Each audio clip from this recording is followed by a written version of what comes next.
अस्सलाम वालेकुम नाज़रीन, मैं हूं मंसूर अली खान। अपने डेली चैनल के ऊपर आपको खुशामदीद कहेंगे। नाज़रीन, पिछले 12 घंटे में हम 3 खबरें वो डिस्कस तरीके इंसाफ के हवाले से तो बहुत डेवलपमेंट्स हुई हैं पिछले 12 घंटे में, उसे भी डिस्कस करेंगे। और भारत के अंदर तब्दीली आना शुरू हो रही है जनाब। भारत के अंदर जो है वो आपको याद होगा, जब ये जंग हुई थी पाकिस्तान और भारत के दरमियान, तो बहुत से लोगों के अकाउंट्स जो है वो बंद कर दिए गए थे, यूट्यूब के ऊपर भी, इंस्टाग्राम के ऊपर भी, एक्स के ऊपर भी, जिसमें मैं आपका भाई भी शामिल है, जिनका यूट्यूब चैनल और जो ट्विटर अकाउंट है वो एक्सेसिबल नहीं है इंडिया के अंदर। तो उस हवाले से एक बड़ी तब्दीली हुई है, वो तफसीलात भी थोड़ी देर में मैं आपसे शेयर करूंगा। लेकिन उससे पहले आपसे रिक्वेस्ट है, चैनल को सब्सक्राइब करना मत भूलिए, बेल आइकन प्रेस कीजिए। अगर आपको वीडियो पसंद आए उसे लाइक और शेयर जरूर कीजिएगा।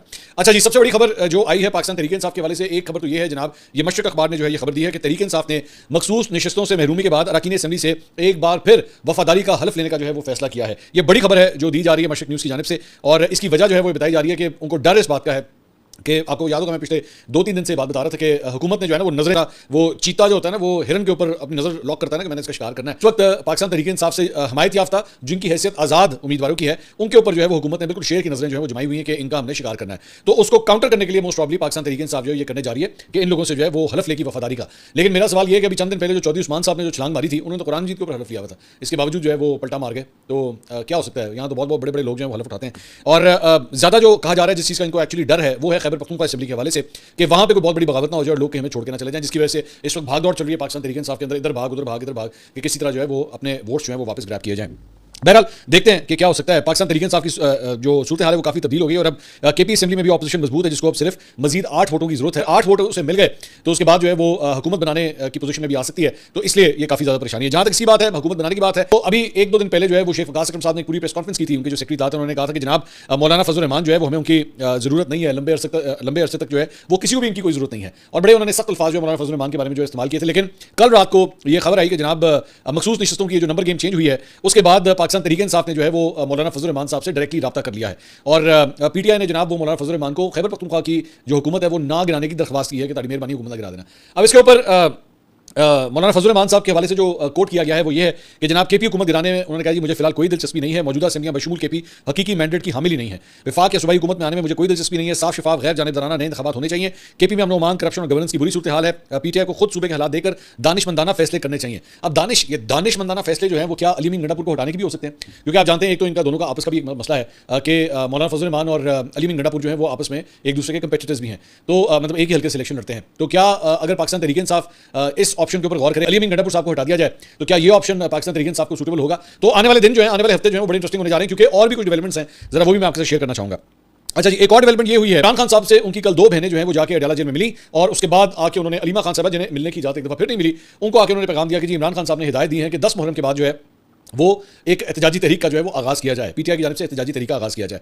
तो अलीमा खान साहब जब ये सारा कुछ बोल रही थी तो वहाँ पे जर्नलिस्ट ने उनसे पूछा कि जी इसको आप लीड करेंगी या क्या होगा? तो उन्होंने कहा कि नहीं, इसको मैं नहीं लीड करूँगी, इसको पार्टी लीड करेगी। तो पार्टी ने अगर लीड करना है तो वो तो माजी के अंदर भी हम देख चुके हैं कि क्या होने जा रहा है। तो अब ये लेटेस्ट इंस्ट्रक्शंस जो है ना वो आई। अच्छा, कल 12 घंटे के अंदर पाकिस्तान तहरीक इंसाफ की जानिब से 2 सिग्नल, एक सिग्नल जो है वो इमरान खान साहब की जानिब से जो आया कि जनाब 10 मुहर्रम के बाद जो एहतजाजी तहरीक शुरू की जाए, लेकिन साथ ही एक दूसरा सिग्नल जो है वो आया जनाब लाहौर से, और वहाँ पे पाकिस्तान तहरीक इंसाफ के वो रहनुमा जो कैद में हैं, जिसमें डॉक्टर यास्मीन राशिद है, शाह महमूद कुरैशी हैं, मियां महमूद रशीद हैं, एजाज चौधरी हैं, उमर सरफराज चीमा हैं, इनकी जानिब से जो है एक खत लिखा गया। ये खत आप स्क्रीन के ऊपर देख सकते हैं। इसके अंदर ये कहा गया कि जी, मैं छोटा सा खत मैं जल्दी से पढ़ देता हूं। इसमें लिखा गया जी, मुल्की तारीख के बदतरीन बहरान से निकलने का वाहिद रास्ता मुज़ाकरात हैं। मुज़ाकरात हर सतह पर होने जरूरी हैं, सियासी सतह पर भी मुज़ाकरात जरूरी है और मुक़तदरा की सतह पर भी मुज़ाकरात जरूरी है। उन्होंने कहा जी दोनों साइड से मुज़ाकरात होने चाहिए।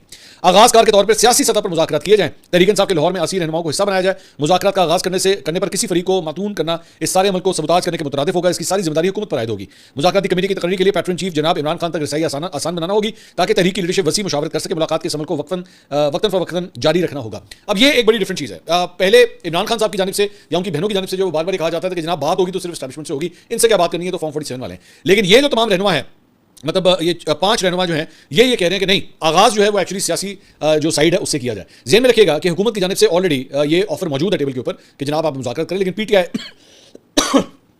पीटीआई इसके लिए नहीं मानती थी कि नहीं जनाब हमने कोई मुज़ाकरात नहीं करनी, नो मैटर व्हाट हैपेंस। तो ये 2 डबल सिग्नल आया है। मिनट के लिए मैं सिर्फ यहाँ पे बात करना चाहूंगा कि ये जो 10 मुहर्रम के बाद की जो बात है कि जनाब एक अवामी तहरीक का जो है वो आगाज़ किया जाए, एक बात ज़हन में रखिएगा, जो अभी बड़ी ईद गुजरी थी उससे पहले ही अनाउंसमेंट की गई थी कि जनाब ईद के बाद जो है वो एक एहतजाजी तहरीक का आगाज़ किया जाएगा। वो अभी तक नहीं हो सका, मतलब वो सारे इतने दिन गुजर गए, ईद को भी मतलब कई हफ्ते हो चुके हैं, अब मुहर्रम आ चुका है, तो 10 मुहर्रम के बाद की बात की गई है। अब इसके अंदर भी बहुत से प्रॉब्लम है और मैं ये चंद प्रॉब्लम आपके सामने आइडेंटिफाई करके रख देता हूं। बात तो ये अलीमा खान कहती है कि जनाब इसको सियासी क़यादत लीड करेगी। कौन सी सियासी क़यादत? अली अमीन गंडापुर पहले जो है वो 2-3 दफा एहतजाज कर चुके हैं, उसका रिजल्ट हमने देख लिया क्या हुआ था। वो आते हैं, डी चौक को हाथ लगाते हैं और फिर गायब हो जाते हैं। एक उनका रिजल्ट ये है। दूसरा कौन है? सलमान अकरम राजा, जिनका नाम एक्चुअली अलीमा खान साहब ने लिया भी कि जी सलमान अकरम राजा लीड करेंगे। सलमान अकरम राजा साहब लाहौर के अंदर 10,000 बंदा नहीं निकाल सकते। इस वक्त उनकी ये सूरत हाल है। और लास्ट टाइम जब नवंबर के अंदर एहतजाज हुआ था तो अपनी सेल्फियां बना के जो है उन्होंने वीडियो पोस्ट कर दी थी कि देखिए मैं इधर घूम रहा हूं, उधर घूम रहा हूं, इधर घूम रहा हूं। साथ वो मतलब उनको ये नहीं आइडिया हो रहा था कि आप एक्चुअली ये भी बता रहे हैं कि आप अकेले घूम रहे हैं, आप कोई भी नहीं है। ठीक है, तो एक ये बैरिस्टर गौहर, आपके ख्याल में बैरिस्टर गौहर की कोई सुनता है? बैरिस्टर गौहर की पाकिस्तान तरीके से आपकी सोशल मीडिया टीम नहीं सुनती, तो और कारकुनों ने क्या सुनना है? ठीक है, तो कौन लीड करेगा? अलीमा खान साहब कहती है मैं नहीं करूंगी, ये पार्टी की लीडरशिप करेगी। तो ऐसी सूरत में आखिर लीड कौन करेगा? अच्छा, ये तो होगी लीडरशिप की बात कि लीड कौन करेगा। अच्छा, एक मिनट गंडापुर के ऊपर मैं वापस आऊं। जो हाल उनका भी केपी बजट के हवाले से किया गया, जब उन्होंने बजट मंजूर किया और उसके बाद पीटीआई के अपने अंदर जो तूफान आया उनके खिलाफ, मतलब उनको तो लिटरली आग ही कर दिया गया। लिटरली इस वक्त मैं पाकिस्तान तरीके इंसाफ के अगर टॉप 3-4 जो यूट्यूबर्स हैं ना, जो हमेशा इन्हीं का नैरेटिव बोलते हैं या उनके माउथ पीस बने हुए, वो सबके सब अली अमीन गंडापुर के खिलाफ है, ऑल ऑफ देम। मतलब मुझे नाम लेने की जरूरत नहीं, आप खुद आप जानते हैं मैं किन की बात कर रहा हूं। वो सबके सब अली अमीन गंडापुर के खिलाफ। तो लीड कौन करेगा? किसने ये सब कुछ करना है?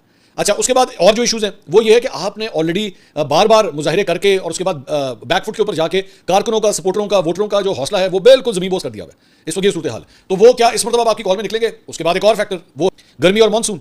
ठीक है, बारिशों के अंदर कौन से एहतजाज होते हैं? मानसून सीजन जो है वो शुरू हो चुका है, बारिशें स्टार्ट हो चुकी हैं, पूरे पाकिस्तान में बारिशें हो रही हैं। अब इस मौके के ऊपर क्या आप एहतजाज करेंगे, किस तरह करेंगे? या तो फिर वही जिस तरह 2014 में जो है वो अगस्त के महीने के अंदर जो है वो स्टार्ट किया, इस तरह की डेट दी जाएगी कि इस तरह का कोई एहतजाज जो है वो लीड किया जाए। एक बात। दूसरी बात ये कि मुज़ाकरात, सियासी क़यादत से मुज़ाकरात करना नहीं चाहते। एस्टैब्लिशमेंट जो है वो इस वक्त पाकिस्तान तरीके इंसाफ से बात ही नहीं कर रही। अलीमा खान साहब खुद कह चुकी हैं कि जनाब कुछ लोग कुछ दो की बुनियाद के ऊपर करें, बताएं गिवन टेक क्या करना है, बात ही कोई नहीं हो रही। और दूसरी बात ये कि इस स्टेज के ऊपर ये वो लीडरशिप है जिसके बारे में अलीमा खान साहब ने अभी बात की जी, वो लीड करें, वो इस एहतजाज को करें।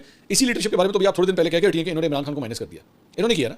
आप इंतजार करती रहेंगी, अलीमा खान जो है वो पता नहीं कितने दिनों से इंतजार कर रही है कि जनाब सारे एमएनए एमपी आएंगे। आप मुझे कोई एक दिन बता दीजिए, मैं आपसे पूछता हूं, कोई एक दिन बताइए कि पाकिस्तान तरीके इंसाफ के तमाम एमएनएज और तमाम एमपीएस, तमाम असेंबलियों के अडयाला जेल के बाहर इकट्ठे हुए हैं। कोई एक दिन बताइए मुझे। आपको मैक्सिमम 15 बंदे मिलते होंगे। मैं एमएनएज एमपीएस की बात कर रहा हूं, इससे ज्यादा की तादाद नहीं होगी। कितनी बड़ी असेंबली है केपी की, आपके सेनेटर्स मौजूद हैं, कौमी असेंबली के अंदर है, पंजाब असेंबली के अंदर है, लेकिन 15 बंदों से ज्यादा आज तक कभी अडयाला जेल के बाहर लोग इकट्ठे नहीं हुए। तो ये क्या करेंगे? ये क्या एहतजाज करेंगे? तो मैं तो इनका एक्चुअली एक वो लौंडा पाड़ा में उसकी वीडियो देख रहा था, वो खुद चीखें मार रहा था। वो तो पीटीआई की लीडरशिप को गालियां देने के ऊपर उतरा है कि ये तो लाशों के ऊपर सियासत करने वाले हैं, तो ये है तो वो है। मतलब वो तो उसका ना दिल्ली खटा हो गया है पाकिस्तान तरीके इंसाफ की लीडरशिप से। शबीर साहब हैं जो बेसिकली इमरान खान साहब को कवर भी करते हैं जेल के अंदर जाके, उन्होंने ये ट्वीट है जो आप स्क्रीन के ऊपर देख रहे हैं, उन्होंने कहा कि जनाब अकॉर्डिंग टू सोर्सेज अली अमीन गंडापुर की क़यादत के ऊपर जो इमरान खान साहब ने भरपूर एतमाद का इजहार किया है। तो मेरा दोबारा बार बार सवाल यही है कि भाई इन्होंने कोसते हो, इन्होंने जिन्हें लाया उन्हें गल करो। ये बिल्कुल वही वाली बात है जब उस्मान बुज़ार वाली चीज़ थी कि उस्मान बुज़ार को बुरा भला कहते थे, बड़ा पैड़ा उन्होंने जिन्हें लाया उसकी गल करो। उन्होंने कुछ नहीं कहते वहां पे, इसलिए नहीं कहते क्योंकि पर चलते हैं। वहां पे अगर इमरान खान को कुछ कहेंगे तो पीटीआई की व्यूअरशिप हाथ से चली जाएगी। यू नो, ये भाई उसका चक्कर है सारा। तो इमरान खान को कुछ नहीं करना, मजाल इन लोगों के मुंह से ये इमरान खान के second, third, fourth, fifth, six उन्होंने ऐसी तैसी करके रख देंगे। इमरान खान को कुछ नहीं कहेंगे। अली अमीन गंडापुर को लगाने वाला इमरान खान, बैरिस्टर गौहर को लगाने वाला इमरान खान, सलमान अकबर को लगाने वाला इमरान खान, सारे के सारे तो इमरान खान साहब ने लगाए हैं। तो भाई उनसे जाके गिला करें ना कि किन इन लोगों को लगाया है। असल बात यह है, इन लोगों को लगाने की भी यही वजह है, इमरान खान साहब ने इसलिए लगाया है कि शायद इन लोगों के जरिए मेरी कोई बात बन जाए। ये है असल कहानी। लेकिन इसको ऊपर नहीं आएंगे, इसको कभी बात नहीं करेंगे। तो ये एहतजाज का ऐलान तो कर दिया गया है, तरीका ऐलान तो कर दिया गया है। ये तरीक कामयाब होती है या नहीं होती, मेरे ख्याल में तो बहुत से डाउट्स हैं। अब ये डाउट्स लग रहे हैं, अगर तो क्लियर कर सकती है पीटीआई तो ठीक है। फिलहाल कोई जैसे कहते हैं ना, अगर रास्ता कोई ज्यादा अच्छा नहीं दिखाई दे रहा, आगे का रास्ता जो है वो खड्डे, रोड़े, पत्थर, बारिश, ओले, ये सब नजर आ रहे हैं रास्ते के ऊपर जी।